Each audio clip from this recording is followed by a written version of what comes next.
Today we're going to be reviewing Children of Men by Alfonso Cuarón.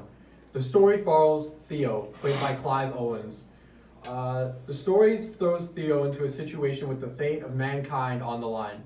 That being that mankind can no longer give birth to children, meaning the human race is in its final years. The film shows many post-apocalyptic themes that I think land very well regarding the circumstances. However, I do not agree with overall all of them.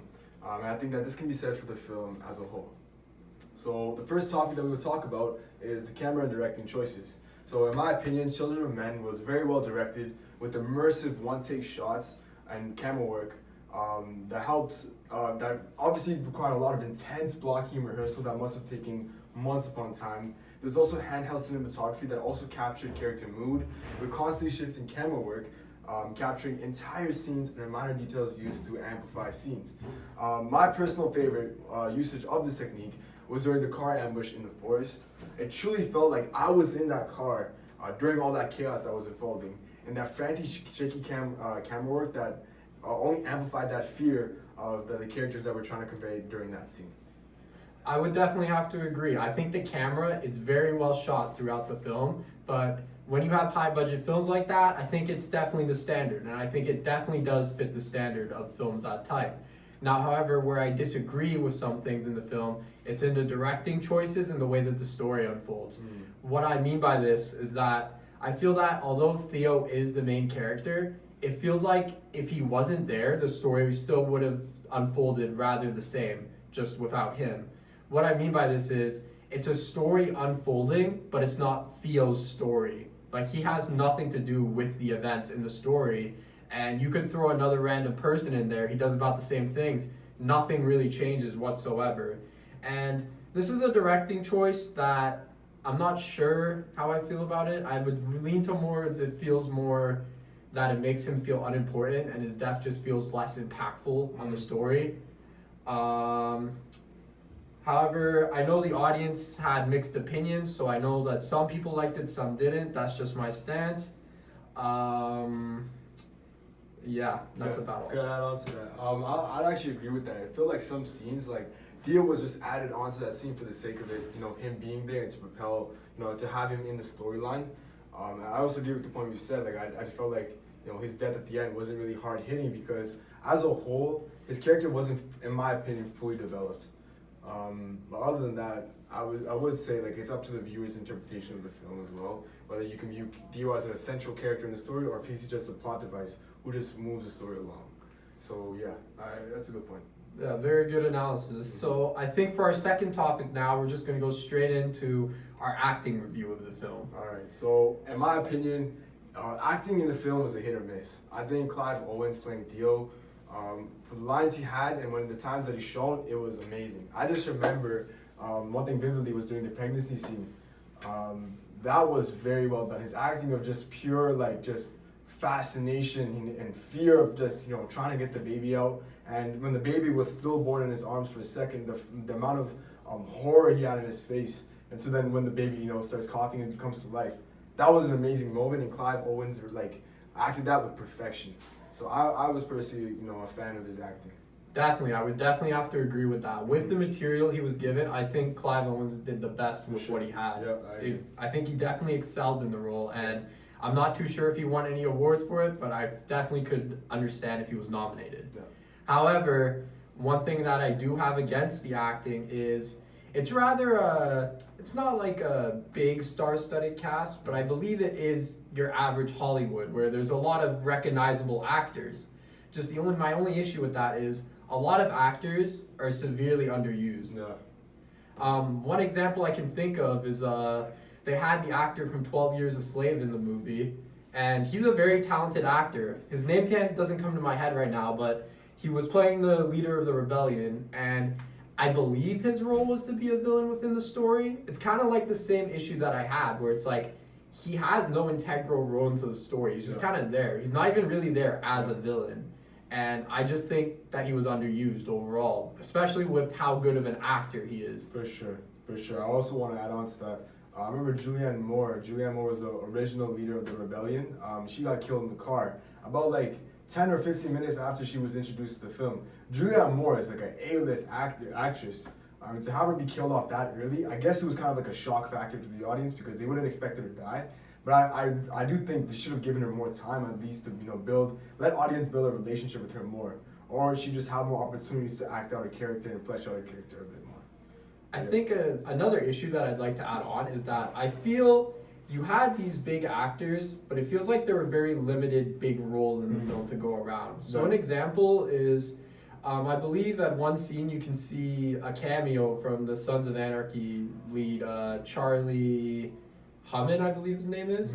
But I feel like, although I'm pretty sure the show hadn't started at that point, it was still very early, so he wasn't like this big tier actor yet. He's still a very talented actor, and I feel his abilities are not used because he's just displayed as this normal homeless person to convey the message that everyone's kind of struggling, and he doesn't get to display his acting capability, I suppose. For sure. I'd say just as a whole, the film just underuses a potentially great cast, and they just underuse them, and then they could have been utilized better.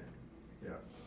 Exactly. So I think we're gonna move on to our next topic now, which is the atmosphere of the film.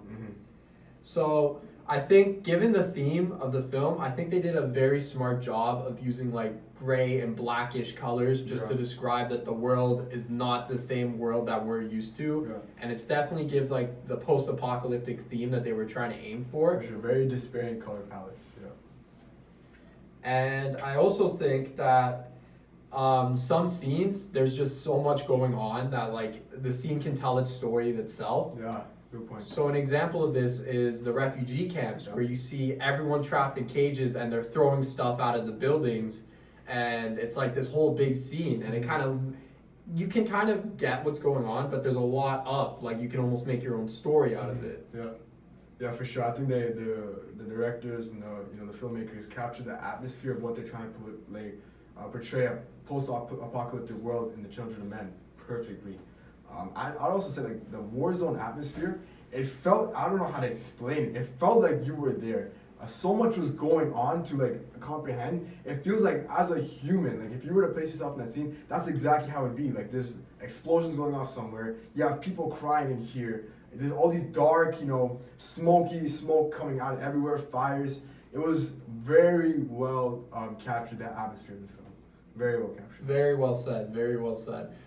And I think we're gonna move on to our final topic, which kind of relates in, it's just more of like commentary for the sake of it, is the social outcry that is displayed within the film and modern issues that are also displayed.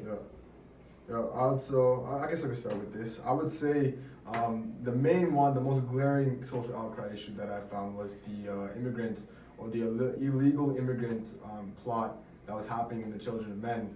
So just to quickly summarize, in the future, immigrants from other countries are not allowed in England because they're considered as illegals or fugees or whatever. Yeah, fugees, I believe the word was. Yeah, so they're not allowed to go in and they're actually caged.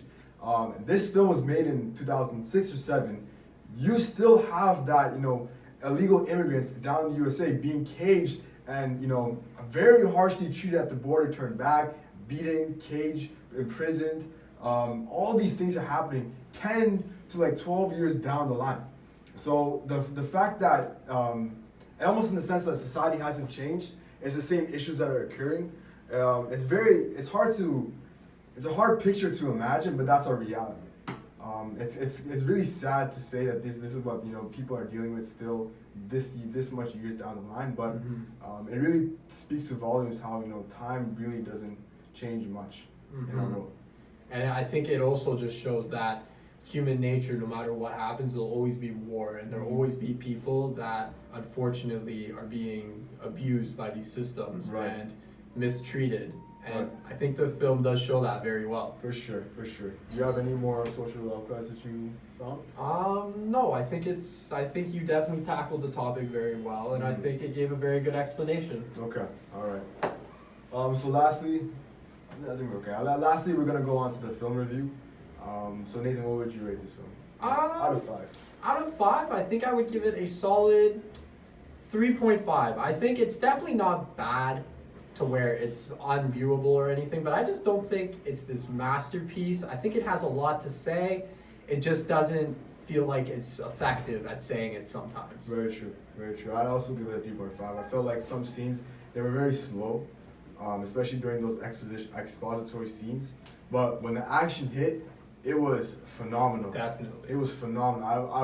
I've never seen, like, a film that comes to mind was like 1917 with like the one-shot takes. Mhm. It was very, very well done, the action. You could tell it took a lot of time and care and effort to make a film like that. But Exactly. overall, I'd say a 3.5.